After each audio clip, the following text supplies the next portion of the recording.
This is Joe Costello's WFO Radio Ignition, covering everything that has wheels, an engine, and a driver. The reason I race is to get the chicks. You know what I mean?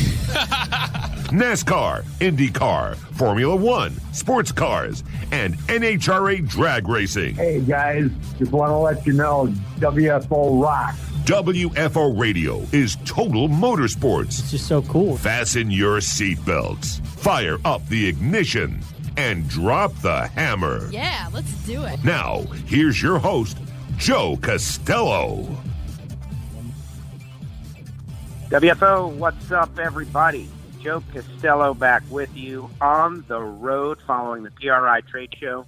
I am in Johnson City, Tennessee, where we are recording the early editions of Performance TV on Motor Trend Network. And this is one of those shows where we gather together, but on this given occurrence, the passing of a racing icon, Bill Simpson, has taken over all that matters in the world of racing. It happened earlier today, or certainly the news broke. The word was that Bill had an issue during PRI, certainly while everyone was at the trade show. And, details are still coming out, but we'll talk a little bit about it. And what we're going to do just seconds from now, I was very fortunate that a few years back, as you know, WFO Radio Podcast has been going for 10 years, and we are just finishing our 10th season of podcasting. Early on, before everybody was doing it, we were doing the show. And following, I believe it was the 2014 Chevrolet Performance U.S. Nationals, I ran into Bill and was able to introduce myself and invite him on the podcast, and he came on the show. And it was after his book had been released a year or two earlier, and we talked a little bit about the book. We talked about his being an innovator. We talked about his early life. We talked about his advice to young people out there in the world, and it is something I really want to play for all you folks out there, just as we remember the life and times of Bill Simpson. He was someone who had an incredible mind. He was constantly thinking about innovation for a higher purpose to save the lives of people. And he set himself on fire at a time when it was not certain things were going to work, and he invented parachutes, just a long, long list of innovations that helped racers, drag racers, people in our motorsports community. So we're going to hear that interview just seconds from now. Giovanni in Miami is back at the WFO Radio studios. Gio, welcome. How are you? Is everything well in your existence? I am well. I am back. I'm driving my truck again. All is well. The truck is back. All is last yes. Week we thought it was dead, and it turned out it was not dead. It was not your transmission. It was not your engine. What was it? It was the flywheel. The flywheel exploded. Exploded, shattered. On the road. Exploding, shattered flywheel, and that's what I told you. It was making a hideous sound, and I figured it was the drivetrain. But that sounds hideous. It really was terrible, and that's it. I mean, a couple of days in the shop, and a few hundos later, and all is well, and back on the road, and super happy. Truck feels nice and smooth again. It's like I knew something was wrong, man. I felt the anxiety, and now it's gone. Wow, that's great news. Great news that the truck is back alive. And for those of you who are wondering, what's this all about? Go back into the archive. WFO Radio Ignition happens every week. Typically, it's a fun show. We talk motorsports. We talk regular sports collision, where we, delve into the sports teams of the day. I have 100 fantastic stories from the PRI trade show, and I would love to share them with you. I think it will be better served as we get ready for the holidays. This is our final Ignition show of the holiday season, right? Of 2019, because next week, maybe it's possible we'll get together early in the week, but I don't think so. Star Wars is coming out. There's all these different things. We're going to be putting together some best of material or sending you guys to the archive. We encourage you to subscribe. All kinds of great stuff. Champions coming out on NHRA Nitro. You're going to hear from Sean Bellemere, the Lucas Oil Top Alcohol Funny Car World Champ. We're going to hear from Ray Miller III, the Lucas Oil Super Comp World Champ. We're going to connect with Erica Enders after the turn of the new year and get ready for the 2020 campaign in all forms of motorsports. Hopefully you will listen to the show throughout. Also want to announce the launch of Hidden Horsepower by Total Seal, a new podcast that is up on Apple Podcasts, Spotify, where I and a co-host, Keith Jones or Matt Hartford or someone from Total Seal, going to spend a little time interviewing celebrity engine builders, like the best of the best. There are 2 episodes for you to listen to right now, but there will be more. The third guest is going to be Stevie Fast Jackson. So we've had Jason Lyon, we've had Pat Musey, and Stevie Fast Jackson going to be our third guest for you guys. So we encourage you to subscribe and write a review as we are doing more and more of these podcasts for really high-level people, and I'm very proud of it. It's something that is very, very cool. And at PRI, it was one of the talks of the show. Everybody was buzzing about it, Hidden Horsepower, how much they loved it, and I'm just totally humbled by it. And I hope you will check it out and listen. And, of course, subscribe to WFO Radio and our Factory Stock podcast and all of these things. But really, the archive is where we draw from, and it is just so impressive to me. And, I appreciate other people when they say, WFO, and they, shout at me in the halls. And we'll definitely talk about some of the PRI stories, talking about it on Performance TV. But in short, seeing everybody is what it's all about. One final time, all these great professionals and hardcore people who love motorsports and work their tails into the ground because they love this sport. But what I would really rather do right now, since I'm on the phone, the audio quality isn't great. I'm not able to look at Gio and see if he thinks my story is fun or entertaining or boring and, looking the other way. What we're going to do is we're just going to play the Bill Simpson interview. And it's not like if I would be looking down at my phone or anything like that, or clicking away on my computer keyboard. Anybody who listens to the show knows that Giovanni losing interest about 15 seconds into any new subject is really part of it. And as much as we love to have a good time, every once in a while we get a little bit serious, and this is one of those times. The WFO archive on the website is loaded with amazing interviews, mostly NHRA drag racers, but we've caught up with a lot of good people over the 10 years that we've done this show and prior on my satellite radio career and talk radio career in Miami. We've been very fortunate that people trust that WFO is, we're genuinely interested in what they're doing. And so when I spoke with Bill Simpson about coming on my podcast, it's a while ago now, he said, okay, connected with him, got him on the show, and we had what I deemed to be a very nice interview. I didn't know him really, and so initially warming into a conversation, a genuine conversation with someone that doesn't know you, what you're all about. Can I trust this person? Do they have any knowledge of me and my life, what I'm about? That's always tough, and it's always challenging. I did my best with the moment at the time, with the skills that I had at the time. And let's play the interview. Obviously, it is tribute to someone who has legitimately lived an incredible life, an icon of motorsports, an icon of safety, and frankly, the best that America has to offer in terms of innovation, business, intellect, and was a great friend to so many out there. Here's our WFO radio interview with Bill Simpson. WFO Radio, we're following up the Chevrolet Performance U.S. Nationals. A lot of great racing going on out there. And at this race, I got really lucky. I got not that kind of lucky, but still pretty lucky in that I was able to run into somebody who has, I've been reading the book for a while, if you've been listening to the show, called Through the Fire by Bill Simpson, racing safety pioneer. And Bill has agreed to come on WFO Radio. He joins us now. Bill, hello. How are you? Yeah, great. Fantastic. And there was some serious good racing out there this weekend. At the end of your book, you said, you almost sign off with, I hope for the day I can just go to the track and sit and watch great racing as a fan without thinking about companies and which driver is running my stuff. Were you able to accomplish that this weekend? I sure did. It was great. 60 years of the U.S. Nationals. You have taken in most of those, I would imagine. Well, yeah, I went to every single one. as you know, I'm working with these kids on this football helmet business, and for me to be able to go out there, I went out there Friday, and I stayed Friday through Monday, and it was wonderful, visiting with all my old pals, all the legends that are like me old, and that was terrific. And we're talking old times and what have you, and watching the races, that was spectacular. Those races were unbelievable. I can't even believe it. That the one race where it was 1/1000th of a second. No way. If you didn't have electronics, could you have picked out who that winner was?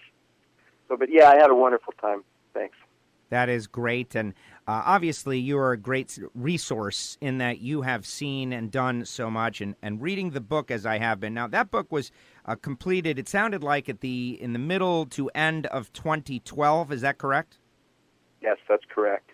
I had sold Impact Racing, and I was entirely devoted and enveloped in the R&D of our new SG helmet. And that's Simpson Ganassi. And how far along has that come since the end of the book? It sounded like you were really making some hay in terms of finding the right people and trying to get these things implemented. We went on the market in November of 2013 after 2 years of trials. And in the trials that we did, our concussion rates, we were at various schools, high schools, grammar schools, middle schools. Our average concussion rate was reduced by about 75%. And we were pretty happy with that. So when we came to market, it stayed that way. Now that we're in the first couple of weeks of the season, we have yet to hear of any concussions with any SG helmets. Wow, that is tremendous, and it's a big challenge. We all watch NFL football. It was kind of interesting. You spend a lot of the book, and listeners, I recommend you get it. We've spoken about it in the past, but it's really cool. Of course, on Amazon, you can get it anywhere.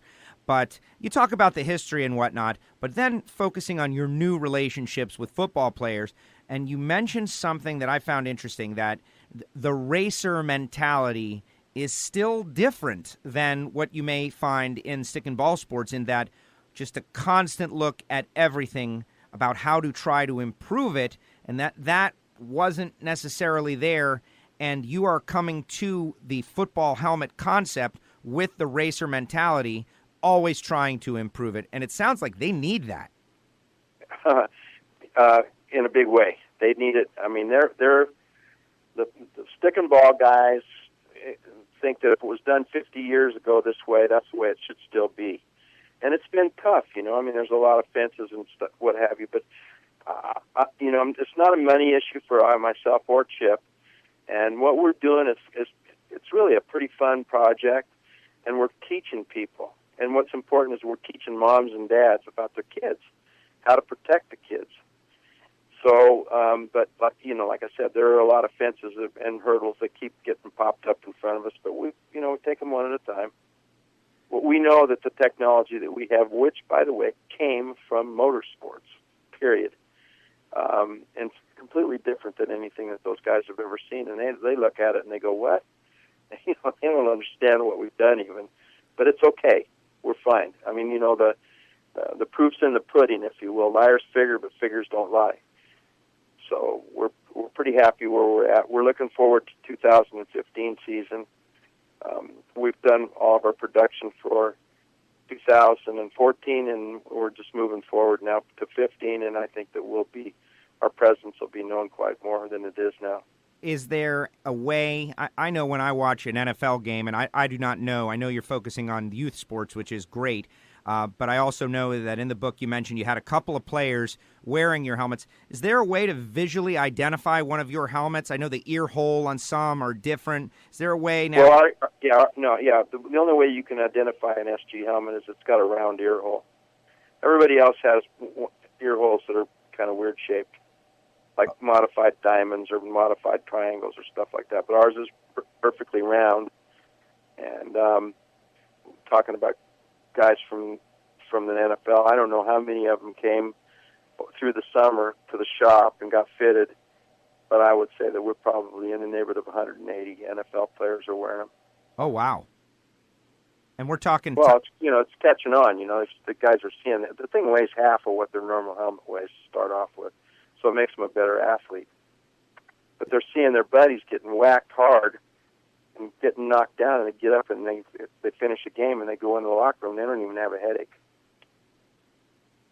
What I read, titanium face shield, as someone who has done basic racing, my thought immediately was the less weight is better, period. That's a racing principle. It's a little shocking to me that they hadn't come to that conclusion. Well, I think now that there's three big helmet manufacturers, and they've watched what we've done, and I've noticed at the beginning of the season, I'm looking at their face masks, and they've changed. I don't have any idea what the material is that they're using, but they've smalled them up, if you will. They're quite a bit physically smaller looking. They kind of copied what we did, which is, it's okay. It's better. I have no idea what they're using. They could be using steel or titanium. I don't know. I know what we do. I think in the NFL, though, I think the sport has enough financial resources to justify spending a little extra money on a better helmet. That's just my thought. Well, our helmet's not any more expensive than the top of the line Rattel or Schutt. It's the same price. Really? So, yeah. Very interesting. But our helmet is made of carbon and Kevlar rather than plastic. And our face mask is titanium and chromoly. And our liner is it's a patented liner. It's a 3-part foam. When I say 3-part, it's 3 different bead weights of EPP. So, it's like we're in a different place than they are. Well, that is great with the start of the season this weekend. I think a lot of our listeners are going to be looking.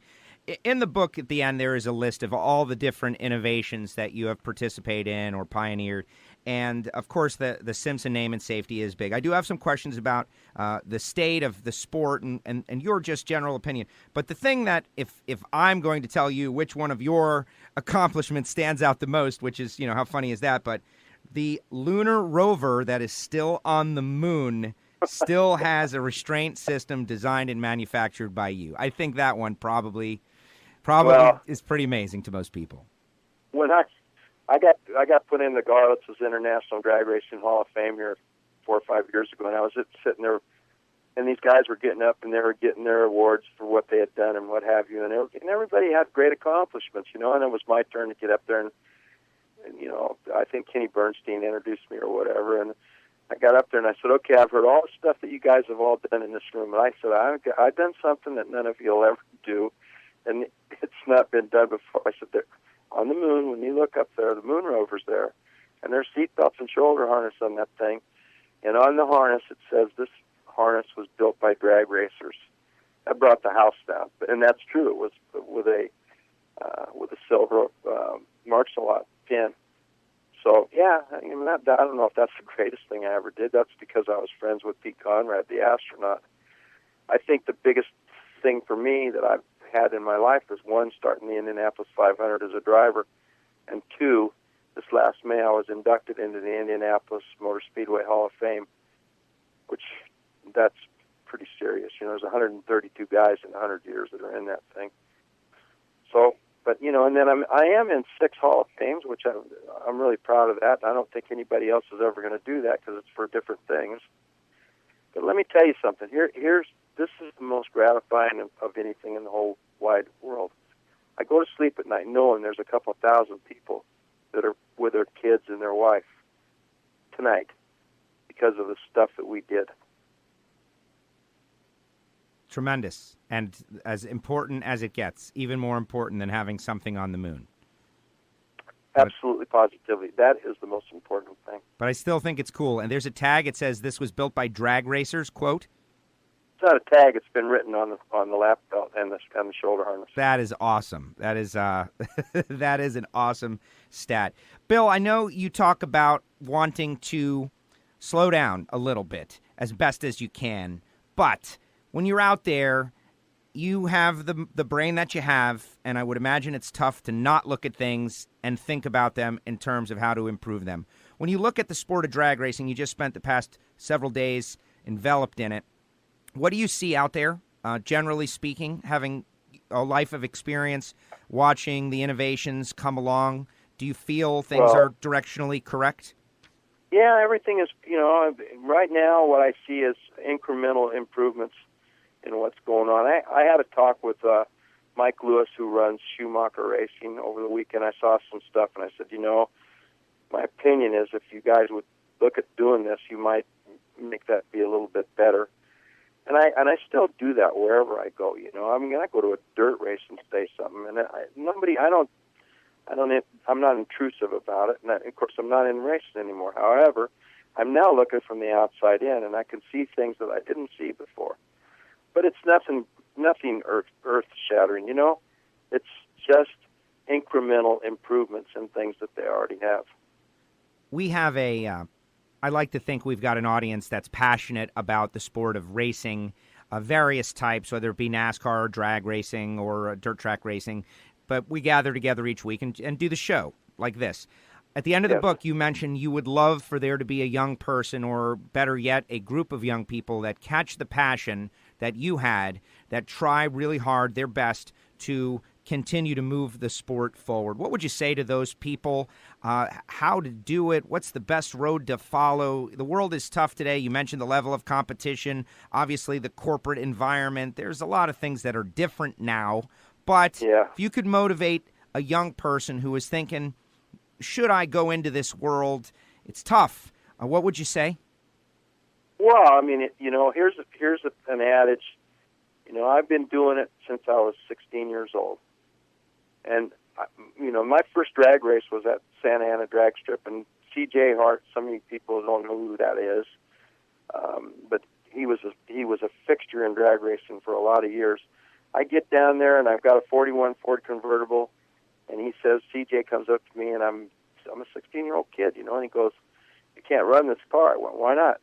And he said, "Because it's a convertible." I said, "Okay, then what?" He said, "Well, you don't have a helmet and you don't have goggles." And I looked at him, and I went, "You're right, I don't." He said, "Well, I'll rent you a helmet and goggles for $25."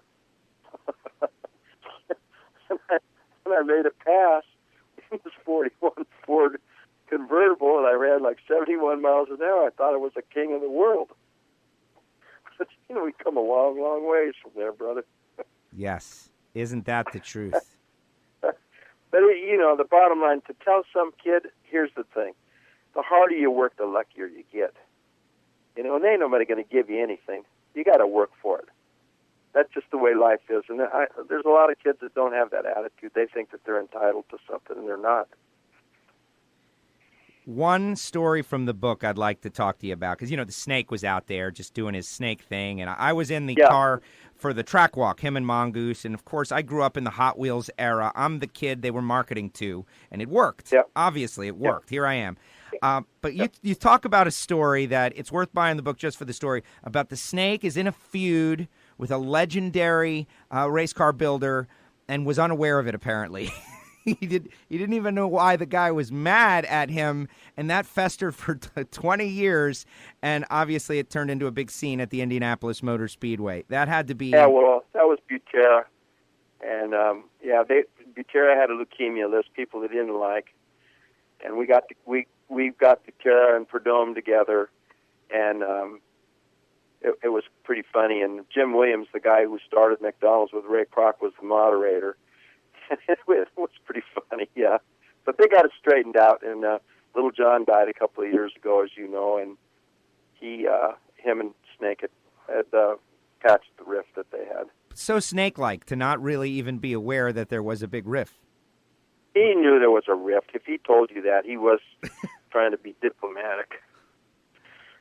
Certainly the characters that were there back then. You were. Do you think back? Do you feel fortunate to just have been born at the time that you were? Lucky, man, lucky, for sure.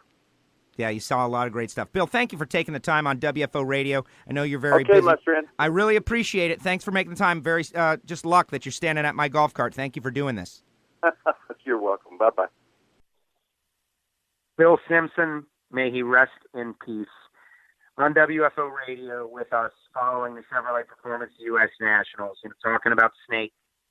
talking about John Butera, talking about his foray into the NFL and his goal to protect young football players from concussions. They, at the time, had reduced concussions by 75%. And I can tell you that to this day, I still look for those round ear hole helmets that he had worked on. And what's interesting is about that story, he and I did not know each other, but he knew I worked for the NHRA, and I talked to him enough to earn his trust to come on the show and connect with me. Never invited him back because, honestly, I think you guys on WFO know that here on the Ignition show, like we're not quite goofballs, but we like to have fun, right? Our prime directive is to enjoy and have fun and make great entertainment as best as we can, and hopefully the audience loves it too. And so we can entertain on our own. I don't need to have guests. And so I don't like to bother people. I hate it. I hate to be bothering, to overstep, to overask, to ask these guys that are legends who have lived it all, done it all, told their story 100 times, to take time out of their life, whatever it is, to talk to me for whatever reason. I feel like, as much as looking back, I'm really happy that I did. I don't need to bother Bill Simpson twice. And so we had him on once, and that is the case for a lot of the stars of drag racing. Others, like Carlos, have come on many times, whenever he does something great. But I did see Bill a few other times. He would fly into Fort Lauderdale, where I fly into. I live in South Florida, and he would be on his way down here, whether headed to the Keys, go fishing, And after the interview, I would see him, and 2 other times. And I referenced the interview, and it's not like we got to know each other and we're great friends, but he knew that I was the guy that worked in drag racing and was super friendly and kind of got beyond the, like, who is this person, to acquaintance level. And it was great because, you could see him happy and smiling and wearing his like fishing style shirts, getting ready to go down to Florida and enjoy his life. To think that we lost him, it's a tragedy, but every racer knows when they pop the parachutes, when they roll into their, feel the pressure of their 5-point harness, that Bill Simpson did so much to save the lives. And when he said, it's not even a comparison, the rover that still sits on the moon that says this was built by drag racers pales in comparison to the countless lives, literally thousands of lives of people who get to spend time with their families because of ideas and innovations and things that he had that, maybe people weren't into at the time. You got to think that not everybody just said, oh, that's a great idea, let's do it. There were people that said, I'm not going to do that for whatever reason. And ultimately they came to adopt what he had done. Here's to you, Bill. And thank you for coming on our show, and thank you for doing what you did for the racing community. I'm quite certain that had you not invested your genius in designing these things, we could not be making our living around the sport of racing, drag racing, and motorsports in general. The lives that you saved and the fact that you saved lives is the reason it became a viable career option, as opposed to the, early on daredevil attitude that so many people had about it. We want to keep people safe. We want to keep evolving. And thank you for what you do. And I know a lot of us, we're not all innovators, but we think about safety, and it's on our minds. So thank you to Bill Simpson. And what can I say? It's a sad day.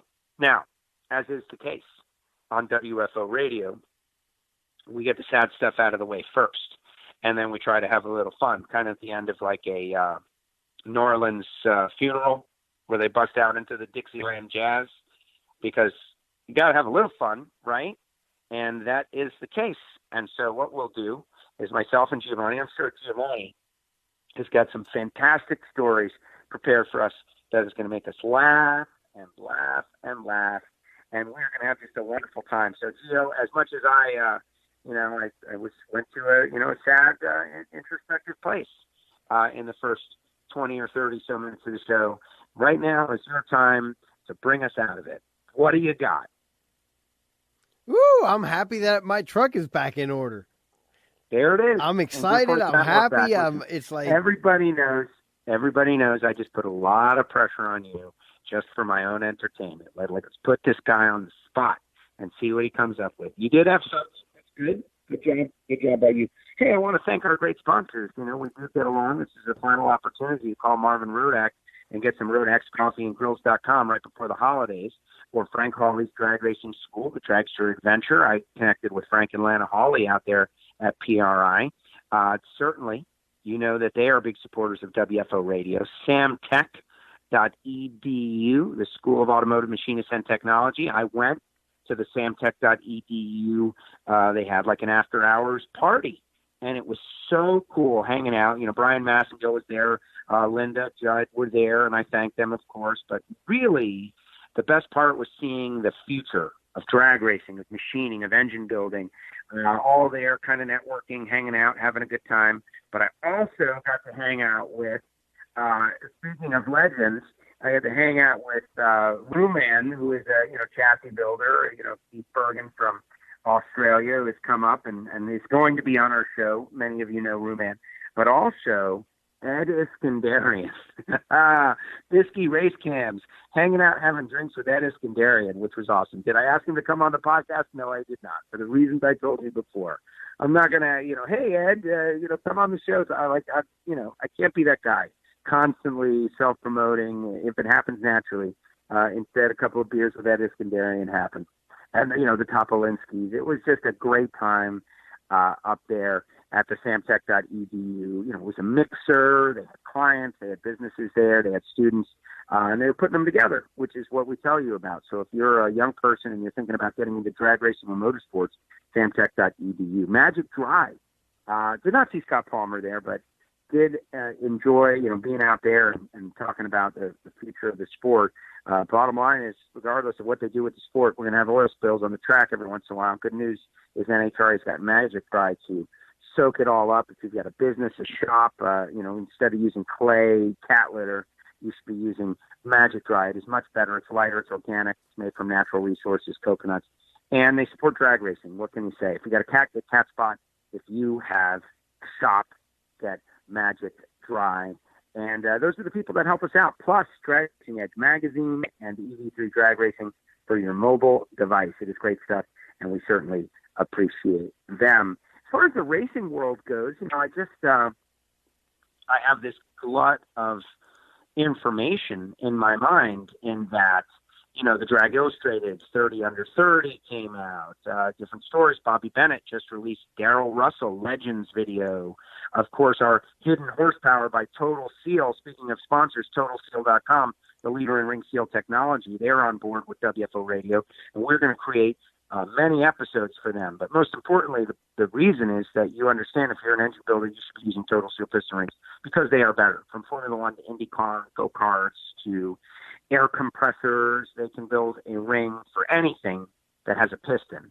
And love what we're doing. Been able to interact with Lake Speed Jr., who's taken over the reins at the company, and just interesting how smart a lot of these guys are. And so you're going to want to listen for that. It was great.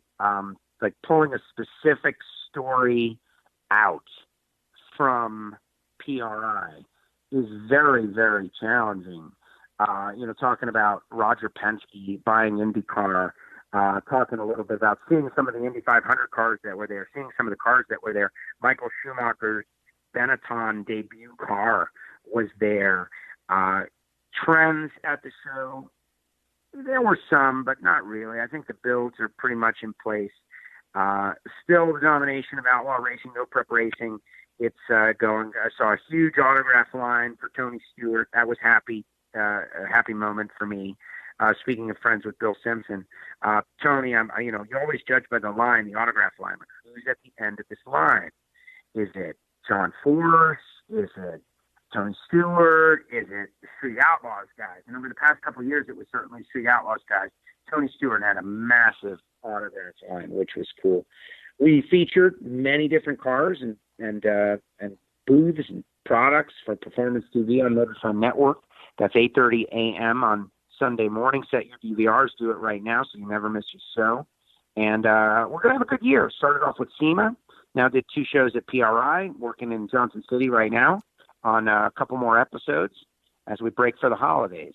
And I think that's it. I think everybody is pretty much ready for a break, even if it is going to be short, before we turn our attention to the 2020 season. Hey, Giovanni, a lot of debate about the end of the decade. Is this the end of the decade or it's not the end of the decade? Which is it? Well, I think this whole thing started last week when I brought it up. I don't know. Yeah, I guess it's just like now. everything, a matter of perspective. Okay, well, that's it, because I'm running into 6 of one and half dozen of the other.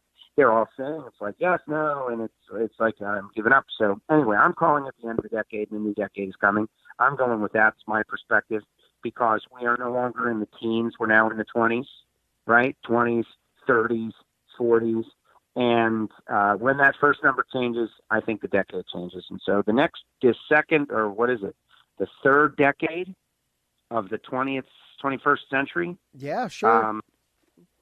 Well, you know what? Right? I hope that now, after, maybe, who knows, maybe later on in this week or over the weekend when we do get a chance to be in person, we could throw something down for the fans of the Ignition show before the end of the year. Otherwise, I hope to come back next year with better clarity in 2020.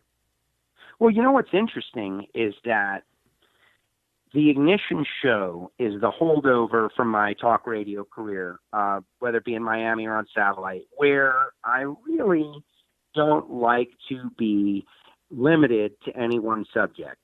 And I always had a little bit of a, self-consciousness that we're in this new world where everybody wants specificity and nobody wants this stream of consciousness radio style that we do. Where we will, the show says NASCAR Ignition, and there are a lot, what we talk NASCAR, like 10% of the show. Being on NASCAR radio for years, or people expect a subject. And if you deviate from the subject, then maybe you're letting them down, right? And so as time has gone by, we have gotten further and further away from any specific subject. Yes, of course, we've got our fantasy league. We talked to Chad Robb last week, our fantasy champion, Mr. Fantasy NASCAR, the Hall of Famer. He was on the show, of course. We talked about the awards banquet. We talked about Kyle Larson's wife shotgunning that beer last week. Had a great show. But we really have started moving away from everything. So I'm at the show, and, blonde lady comes up, and it's Stubo, our great friend Stubo, Susan. And, she looks totally different than she does at the racetrack. And she's in trade show gear, looked great, and was just so complimentary of this show. Like, she says she loves it. Why does she love it? Why do you love it? Like, why do you like us? What's the story? And, there are people who come on the air and they have this false bravado and confidence, Rush Limbaugh, maybe it's not false, maybe it's real. They're totally confident. The guy's making $40 million a year. If I was making $40 million a year, I feel pretty great about myself. Don't get me wrong. But, the greatest broadcaster in the history of broadcast, and the microphone is gold. And, maybe early on I would try to do that. Now I'm thrilled that anybody can stand listening to us for more than a few minutes. And I'm sure many took that after the Bill Simpson interview, by the way. But she said she loves this show. Why? Why do you love this show? Because I never know what subject is coming up next and where you're going to go and how you'll start off in one thing and end up in another area, but then you come back to where you were. And everything that makes Ignition what Ignition is, she liked it. And she called all the reasons out, and the little, the back and forth bickering that we have every once in a while, and the fact that you're generally a disinterested human, thought that was entertaining and funny. And it was really great to get that reinforcement. And what has happened is, since we started doing all the interviews independently, right? A lot of people come up and say, at first I didn't really like it, but now I like it, and I can pick what I want to listen to first, et cetera, and so on. But what we're seeing is that the Ignition show is actually one of the most popular things that we do on WFO Radio. That's one of the takeaways from it. Like any single show, you could have this person or Robert Hyde or John Force, and how does it stack up with Ignition? And Ignition, I thought it went from being one of our, least significant elements of WFO Radio, where Joe and Gio just have a little fun and do our version of sports talk, hash out the issues of the day, discuss subject matter that is distinct to us, like, talk radio people do. Work on our friendship and try to become better people. Stuff like that. Right. Work on our friendship and just try to become better people. We do. We try to make each other better people. I try to make you a better person. I feel pretty good about where I'm at. But yes, we can always improve. And it's one can always improve. I don't think you weren't directing that at me, right? Like you didn't mean you. You meant one. Everyone can always. You're right, improve. Like one. Yeah. I know what you meant. I totally understand. I'm introspective on this given show, but it is unfortunate that I'm in the hotel in Johnson City. It's not particularly cold. It's been interesting. I've had a good time. Okay, I've got a movie review for everybody. Let me tell you something, okay, folks? Now, the solemn nature of Bill Simpson interview is starting to wear off, and regular Joe is coming back. And here's the thing, is if I was in charge of the whole shooting match, I would make sure there were things that the average American citizen definitely watched. And as much as we're all excited about Star Wars next week, beginning this Friday, incidentally, we're planning on going on Monday, I saw the movie Midway, and it was fantastic / incredible / amazing. And I really think that you've probably missed your opportunity to see it in the movie theaters unless you're planning to go out there one of the next couple of weekends, because it's been out for a few weeks. But it is the newest of the World War II movies, and it is the newest by far World War II naval battle movie. The last one I can think of was Pearl Harbor with Ben Affleck, right?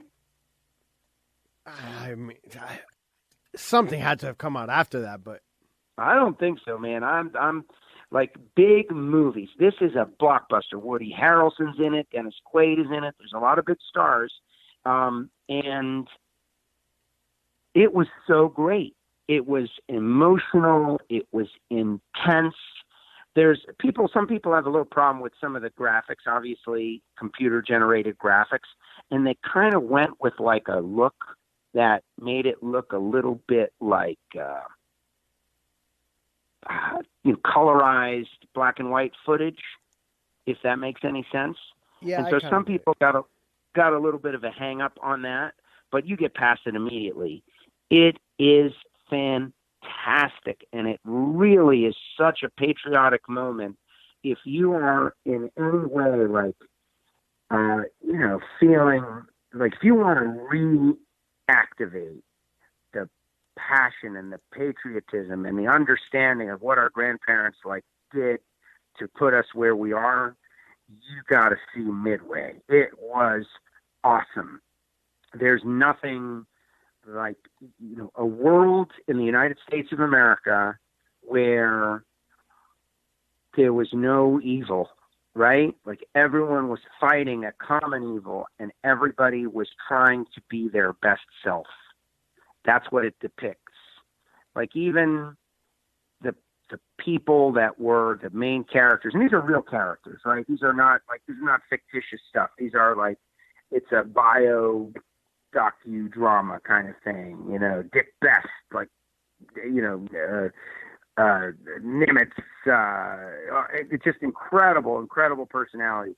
And they're depicted in the movie, and I'm sure some of it is embellished, of course, but it was so great. And I had the choice to go see Ford versus Ferrari or Midway.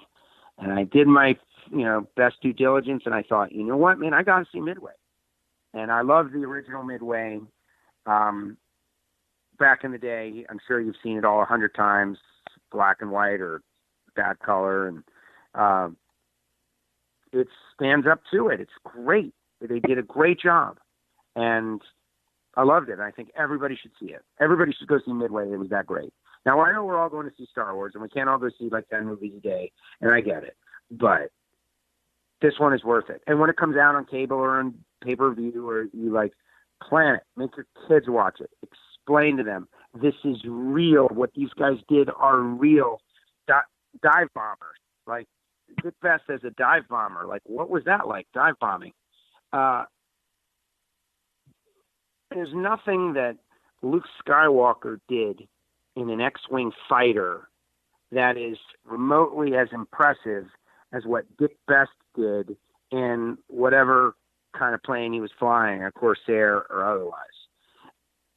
What we're going to witness in Star Wars in a week, and we all love it. I love Star Wars, but it's fantasy sci-fi. It's nothing. It's not real. It doesn't exist. It's nothing. It's a made-up story made up by a man with a great and vast imagination.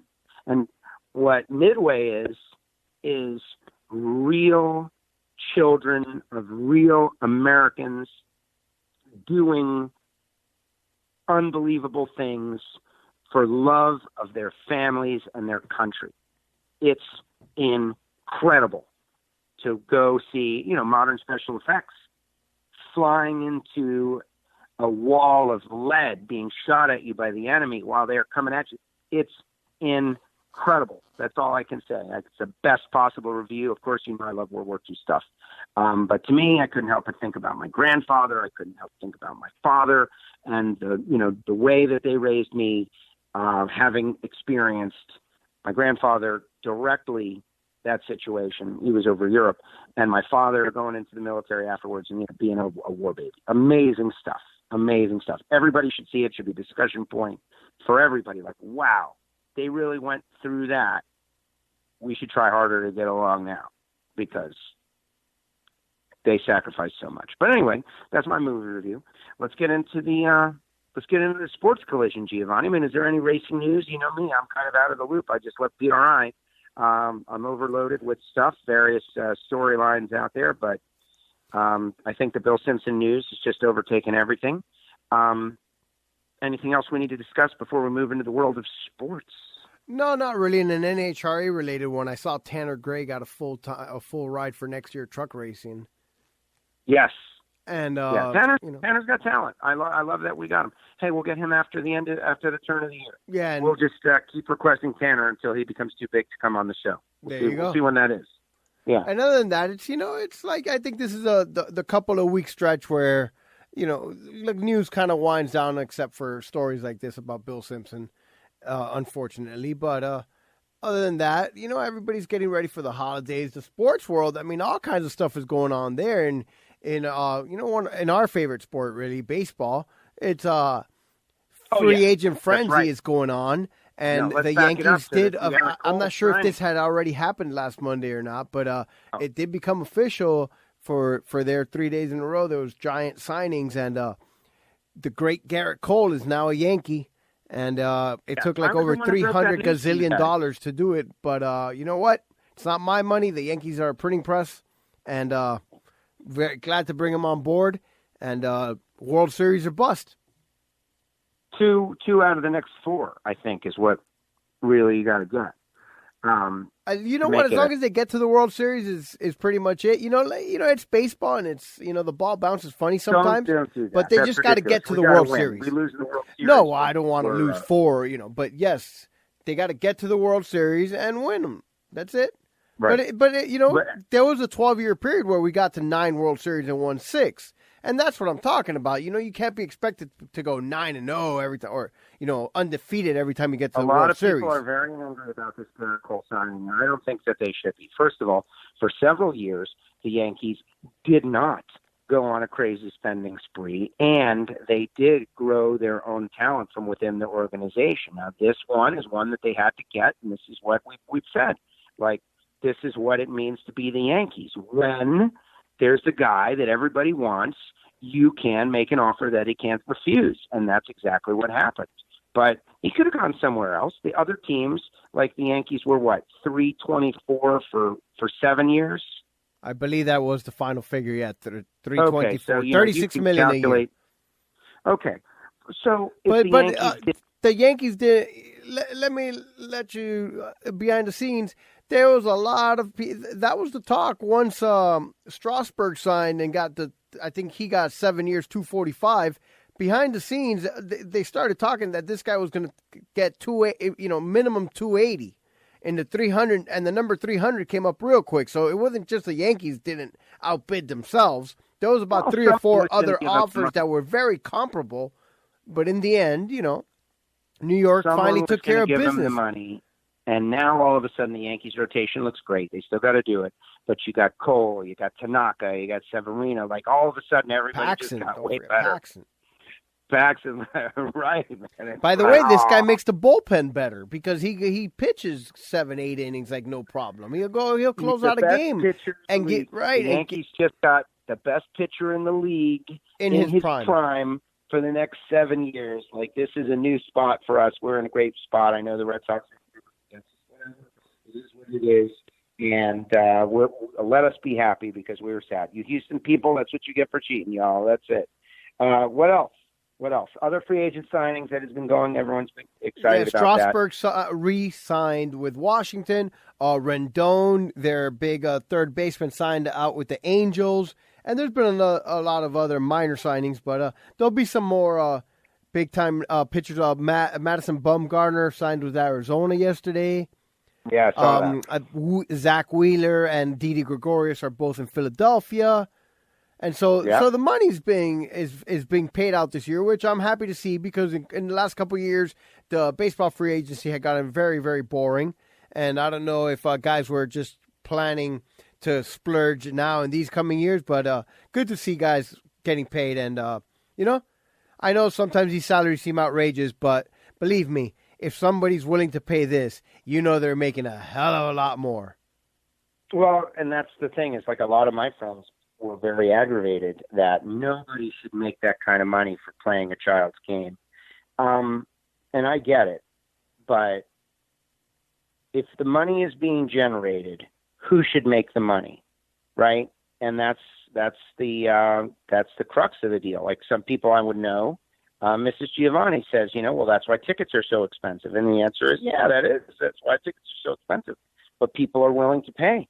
People got the money and they're willing to pay. And it's like, well, and then some might say, like, well, then you shouldn't go. It's like, yeah, but I like baseball and I like the Yankees and I want to go and I want to win. And so this is it. That player, he's got a very rare talent. How many Garrett Coles are out there in the world? Well, there's one. A guy that by jumping on your team, he can fundamentally change your trajectory.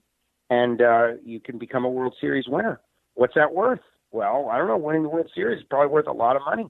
And he's going to give you a much better chance of doing it. So you want to win, you got to pay him. That's it. And, maybe we should all throw the baseball in the back here a little bit more. Who knows? But it is the way it is. That's it. It's no different. People think about the CEO that gets paid, $80 million, and the CEO gets a $50 million golden parachute, and that's terrible. And, maybe it is. Maybe the numbers are out of whack, but they are what they are. And that guy that runs that company, man, I can't do it. I can't do it. Like, it's real simple. The day people are willing, like 18 million. Who knows? Here, look. When people are willing to pay to watch you work, you're going to get paid a lot more money, and you're going to have a lot more leverage when it comes time to negotiate and ask for pay raises and so forth. I think it's a pretty simple, calculation there. If people are willing to pay to watch you work, you're going to be well paid. Yeah. Yeah. And not only that, but he's going to be, he fundamentally just changes the team. So no, this is great as a Yankee fan, super happy. And that's it. I can't wait till spring training. Or actually, when the season starts, spring training. I don't really pay attention. But maybe we'll go to Tampa to go watch a game or two. Oh my God! Of course, we're going to go to Tampa. It's going to be the greatest thing ever. We're going to be great.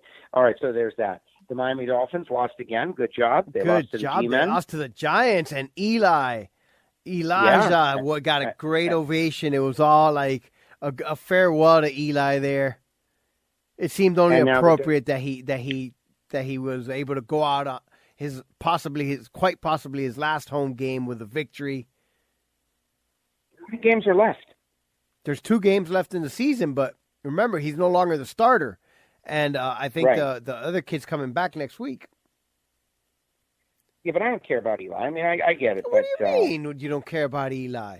I don't care about it. I mean, Eli it's great for deserves, Eli, he's whatever. been a consummate pro. He never stole a freight Good train. for Eli. Good for Eli. Listen, I'm glad he beat the Dolphins. If it wasn't for Eli, the tiebreaker. If it wasn't for Eli, the Patriots might be 19-0. That's true. That's true. But I care about the tiebreaker with the Giants and with the Redskins. And now the Dolphins lose the tiebreaker, so they're going to get a higher pick. No, because they right. Well, I guess they win the tiebreaker to get the higher pick in this case. Yeah, I believe right now they'd still be second or third overall pick. I haven't looked at the standings actually. Right. I believe there should be a cluster now of 3-13 teams. Not 3-13, but at this moment it would be 3-11. Right. Yeah, got to lose those 2 games. And the kid who won the Heisman, is that the kid who you think is the Joe best Burrow? Yeah, that's who I would take. If I would take him, and if I'm not taking a quarterback, you take that defensive lineman out of Ohio State, Chase Young, I believe is his name. At least right now. I mean, it's still early. April's a long way away. But, the Dolphins did their job, and a lot of stuff is going on. Just looking up here in tonight's Monday Night Football game between the Saints and the Coltsies, the Saints are whooping them, but Drew Brees has now become the all-time career touchdown pass leader, passing Peyton Manning. Incredible. Yeah, Drew Brees. Could have been a Dolphin. Could have. Yeah, no, not good enough. The doctors didn't clear him down here, But no, exactly. Drew Brees, if you look at the stats, I mean, he's quickly put himself at, top 2, top 3 in almost all the career-leading stats, and a lot of the important ones, touchdowns, completion percentage, yards. Drew Brees, quietly one of the greatest of all time. Yeah. Got a ring? Got a ring, yeah. No, he does. I mean, he doesn't have 2 like Eli, but he's got, Yeah, no. Look, and here's the thing. Not only does Eli have the 2 rings, but Eli, more importantly, his 2 rings kept 2 rings away from Tom Brady, which would have that would have put him at 8-1. And how obscene would that be? Yeah, but you know what though? And there it is. The 541 touchdown passes. Tom Brady 538. Well, no. Second is Peyton is 539. That maybe you're looking at the active list. I'm looking at the graphic on the game right at the second. Okay. And Brady's 2 years older than Brees, so Brees can keep going. Right, but see, what's up Brady with the cheating scandal though, man? That's back all of a sudden. Apparently, the cheating scandal with the Patriots is like flaring back up. Like initially, they said it was not a big deal, that it was like they were doing a documentary on a player, blah blah blah, scout or something. And they caught the guy. There's recordings, and the guy's like, "Oh no, no." Did you hear it? Have you actually heard him? You got to give it to Glazer. Jay Glazer has got to be. He's, in my opinion, he's better than Schefter. I mean, he's got always got the inside, the real inside story. And they actually played the video yesterday on the NFL Fox NFL morning show. And that video is pretty damning, but. I don't know.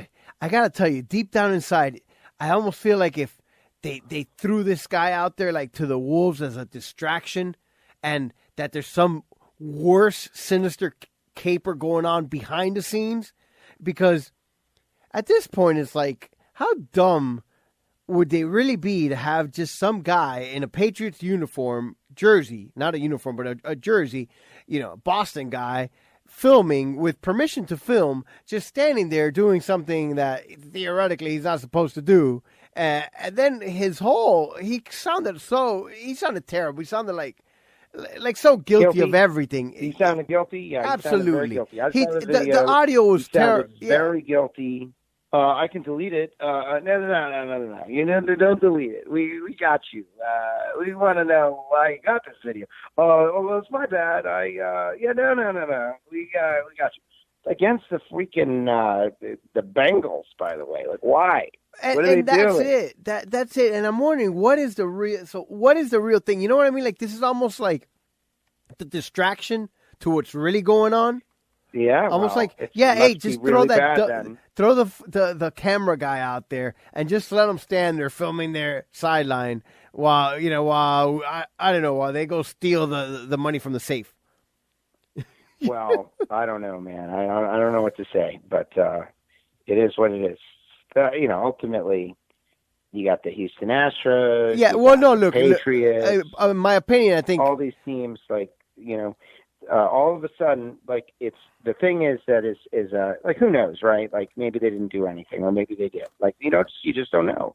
But win at all costs has overtaken everybody.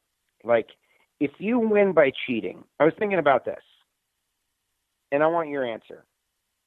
If you win by cheating, do you still win? I mean, it all depends. I mean, what is cheating? Is what, filming the other guy's sideline? Is that cheating? But I mean, it's something you're not supposed to do.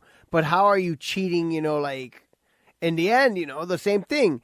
Is taking steroids cheating? Well, yes, theoretically, but you still have to hit the baseball. And that kind of stuff. Okay, so what this is, so it's not like doing, and I'm okay right. with it, it's not is like a rationalization. You're rationalizing, which is okay. I kind of wanted that, right? Then that's what everybody does now. It's a hallmark of our society where people are willing to rationalize every behavior. Like, listen, man, I got to win. We got to win, and if it means doing some stuff that's on the edge of acceptability, we got to do it. We got to do it. And if they catch us, we'll deal with the aftermath. We still won. What are they going to do? They're going to have the guts to take it away from us? I doubt it. Maybe they will, but probably not. And that's what we're in right now. That's our whole world. These the parents who cheated their kids into college. You know who I'm talking about? Absolutely. What's her name? There was a bunch of them. Felicity Hoffman was one. Same deal. The pretty girl from the ends justify from the means. Charles right, in Charge. Like Aunt Becky. Aunt Becky.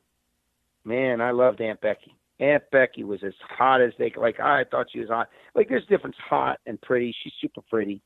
But yeah, like that's terrible, man. Yeah, some kid didn't get to go to college at that place because her kid went to college there on, like a rowing scholarship. You know the story. It's freaking sickening. I know, and the worst is that they couldn't even do it right. Why didn't they just donate the money and build a library like all the other rich people do?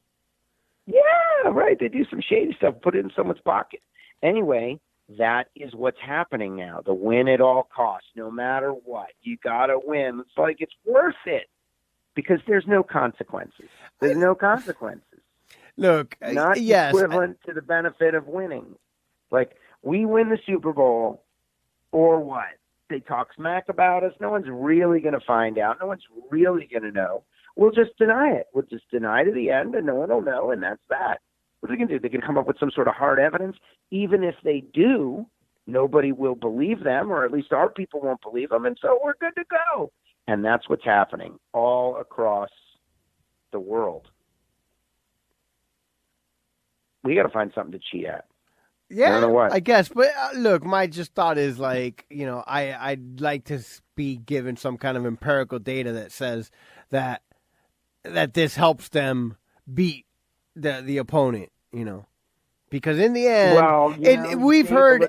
Look, we've empirical data. Does it exist? No, it doesn't. We've exist. heard many times how where we know what's coming. We've seen it. Where you got to stop them. We're going to tell you what we're going to run, and we're going to run it down your throat, and you got to stop us. It essentially is in the end, and that's kind of the only thing I'm just saying that. Well, I think that's not very good. But hey, then let's let everybody video everybody then. Like, I'm all for it. That I don't have a problem with. Yeah. Do the steroids, do the video, do the satellite technology, right? Like drones flying over players, stealing their playbooks.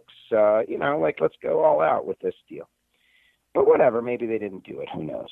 All right, what else? What else? We got limited time. Joe's on the phone. Nobody likes to hear this. They're only hanging around because it's the holidays. No, not too much. Just that the sports is the holidays, and I don't really have too much else.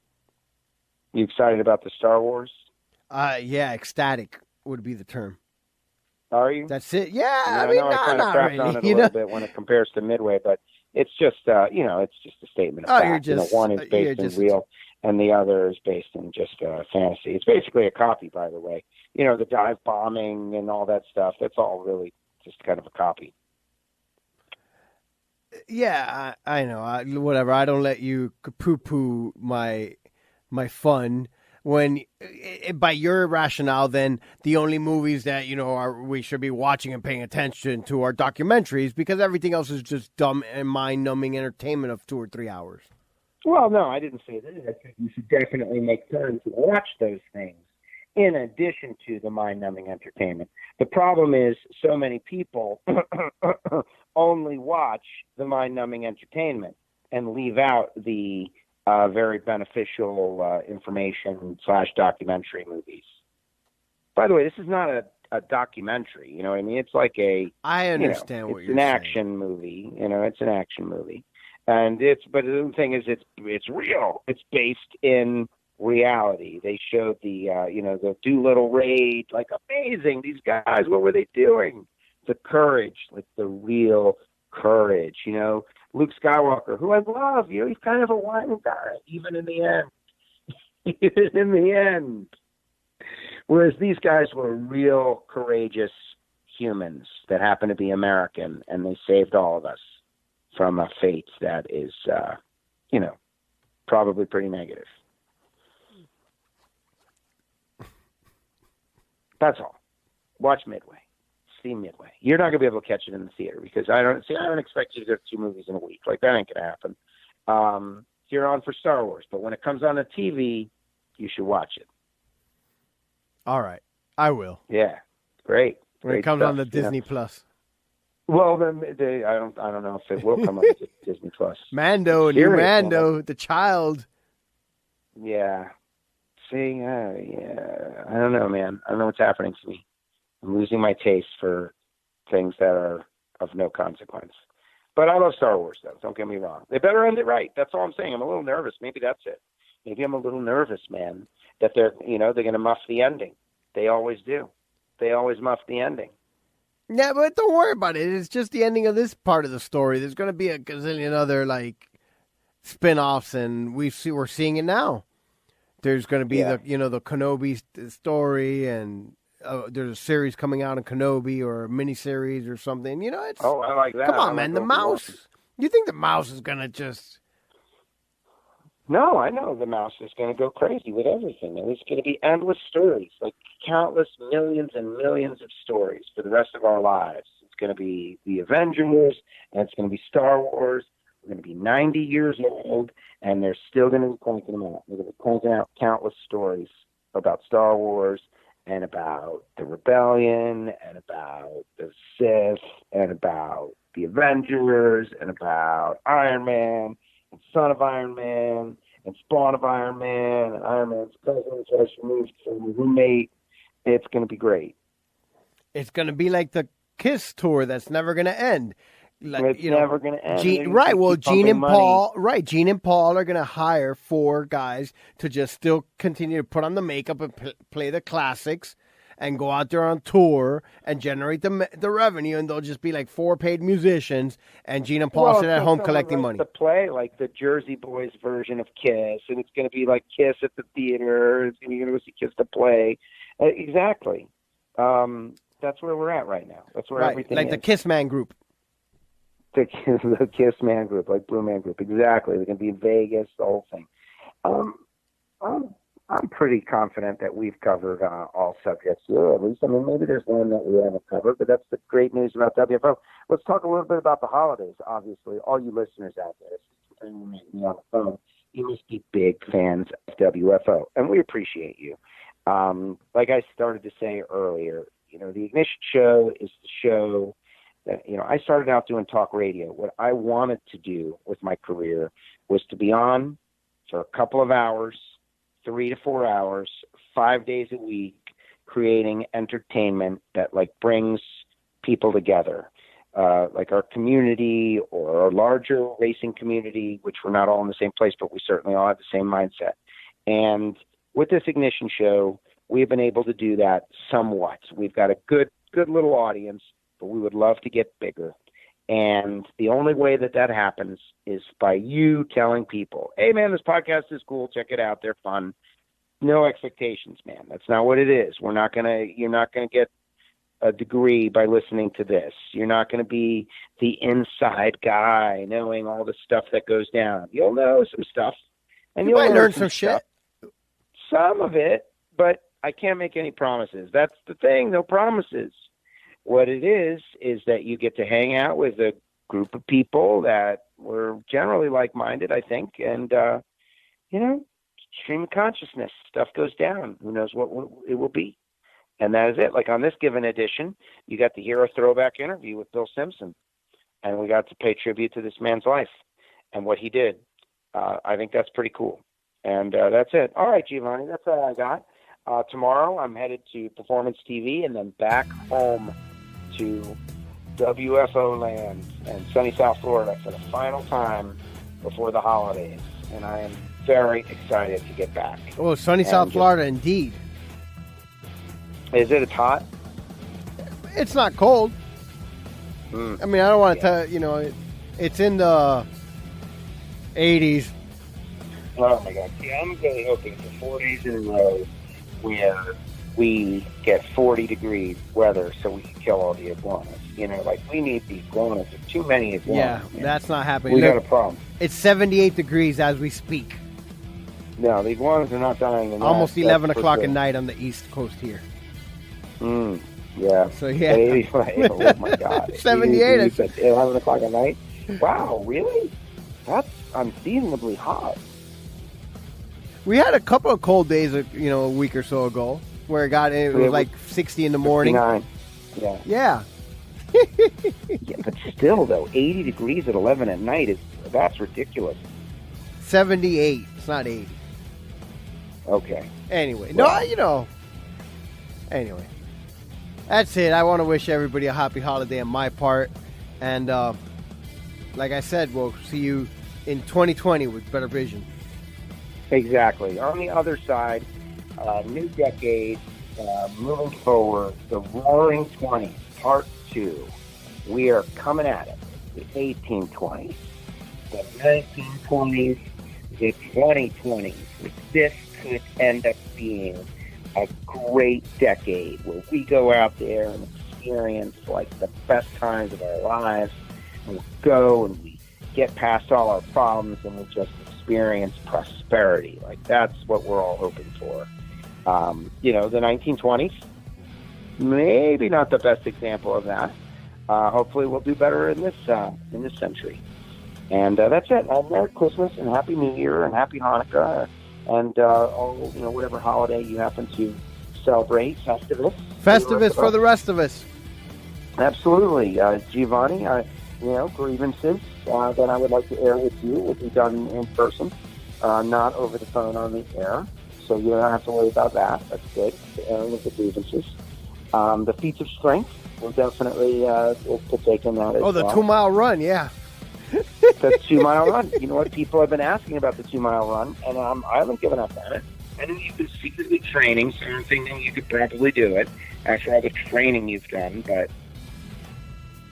people were actually asking very recently about the Giovanni 2-mile run. Maybe I'll spring that on you sometime soon. And on vacation. Go to, right. No, you don't sweat it up while on vacation. Sorry, I'm not doing that to you. What if you get injured, break your foot, like running, and now you're on vacation? Yeah, I'm not going to trip over anybody's stuff that they leave on the floor and break a foot. Nah, well, don't jinx yourself, knock on wood. But I will tell you that we are going out of town. We're going to, Williamsburg, Virginia. Well, you need to tell people where we're going, man. We don't want a big crowd over there, impromptu tweet up and stuff. Really?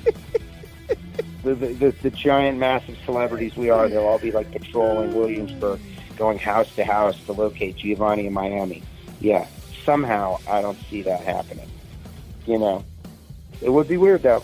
It would be a little weird. Knock on the door. Found you. What? WFO. WFO, Joe. I'm out. All right, everybody. That's it. Merry Christmas. Happy New Year. We'll see you on the other side. Like, maybe we'll do something. Maybe. Or maybe not. And so it's possible you guys will just be in the archive. But there will be a new Hidden Horsepower by Total Seal.